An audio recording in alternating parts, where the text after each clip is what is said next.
Okay, next applicant.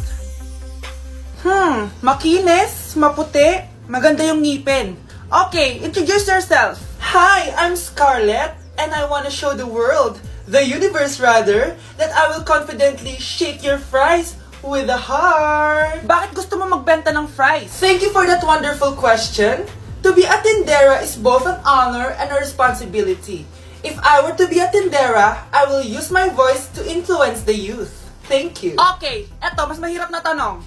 Ano mas masarap na flavor? Cheese o sour cream? If people were to argue between cheese and sour cream, well, everything is good, but in moderation. Thank you. Magaling! Pasok ka na sa top 10. The new Miss Potato Corner is Scarlett! Nasaan na yung 1 million na prize? Anong 1 million na prize? Magluluto ka ng fries. Pasok ka na sa trabaho. Magluto ka na ng dali. Nagugutom ako. Sige po, magluluto na ako. Bakit di sumasagot jowa ko? Mga walang yatong mga to, naglalandian pa sa harap ko. Aba, kaya pala di ka sumasagot sa mga tawag ko? Kasi nakikipaglandian ka pala dito kay Samantha? Excuse me? Jowa ko yan. Excuse me? Nauna siya naging akin. Inagaw mo lang. At ikaw, break na tayo! Nababaliw na ata yun.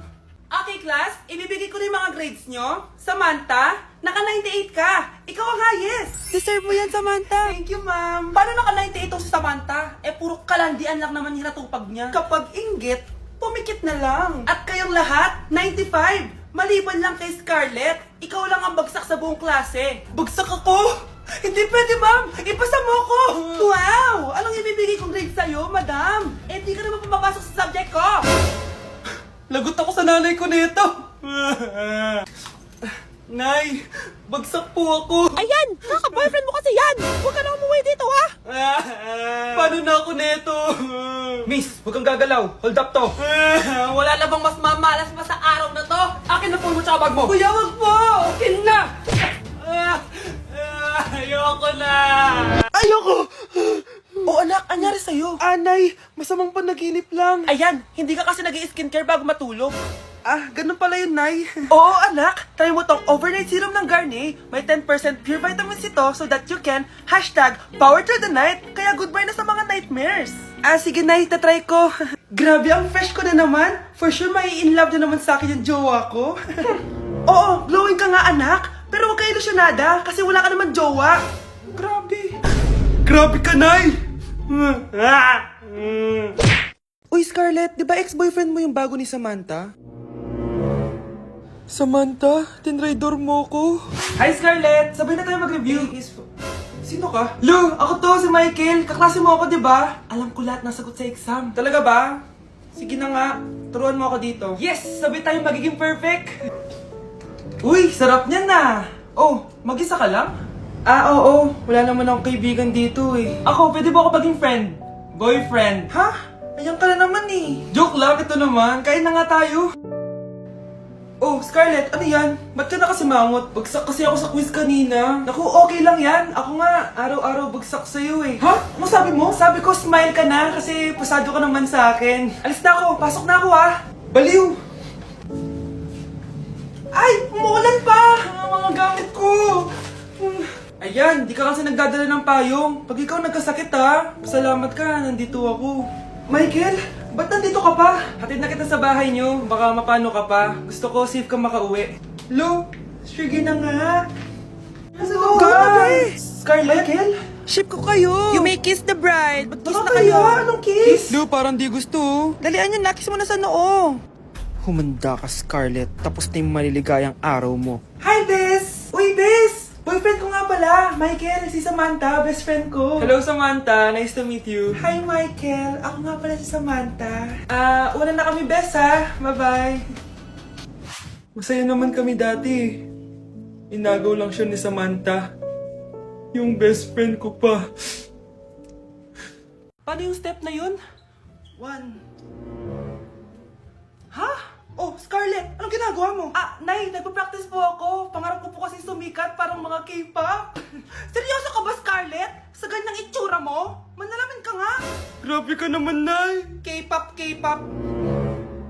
Okay, class. Ano ang pangarap niyo sa buhay? Ah, ma'am, gusto ko po maging doktor. Wow, maganda yan. Pagbutihan mo, Samantha. Ikaw, Scarlett. Pangarap ko pong sumikat, parang mga K-pop. Seryoso ba si Scarlett? Sa itsura mong yan, hindi ka tatanggapin dun, Scarlett. Gumising ka. Tandaan niya to. Kakainin niya yung mga sinabi niya sa akin. Matutupad ko lahat ng pangarap ko sa tulong ng vitamin C serum ng Garnier. Gawin mo akong fresh at glowing! Hashtag, hiyang check! Sa wakas, matutupad din pangarap kong glow up. Humanda kayo. Mare, yung anak mo, nagpa-perform sa TV! Talaga ba, Mare?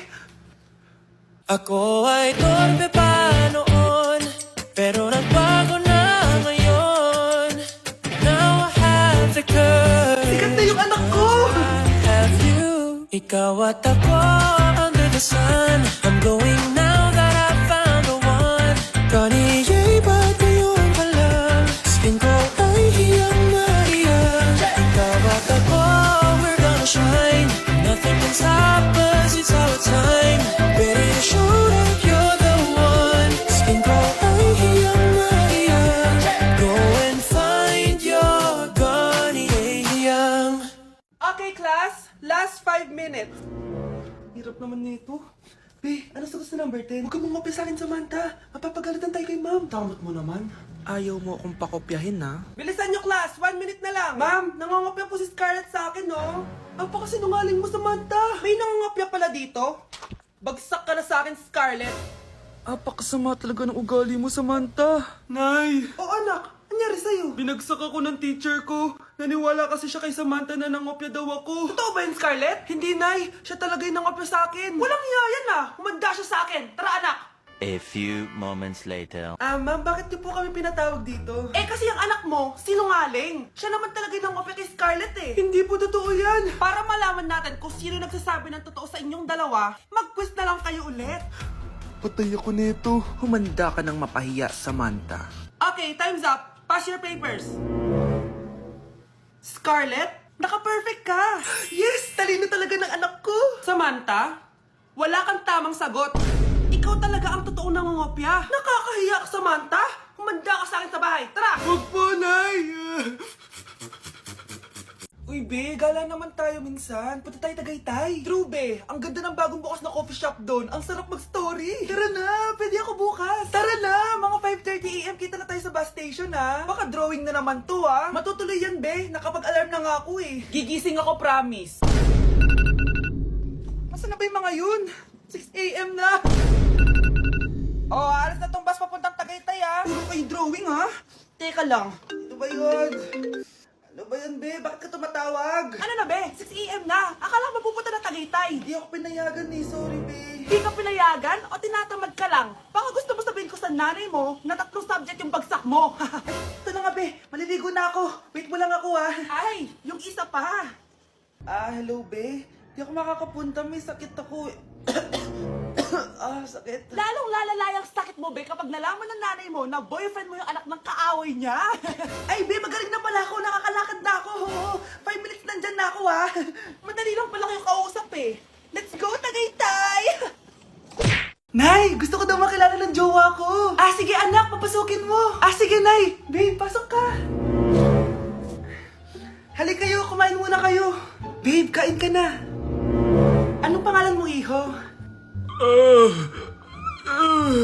Anak, hindi ba ito nagsasalita? Baka nahihiya lang yan, Nay. Ikaw talaga, babe. Sige, kain na kayo.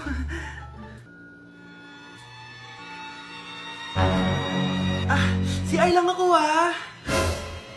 Sige, anak.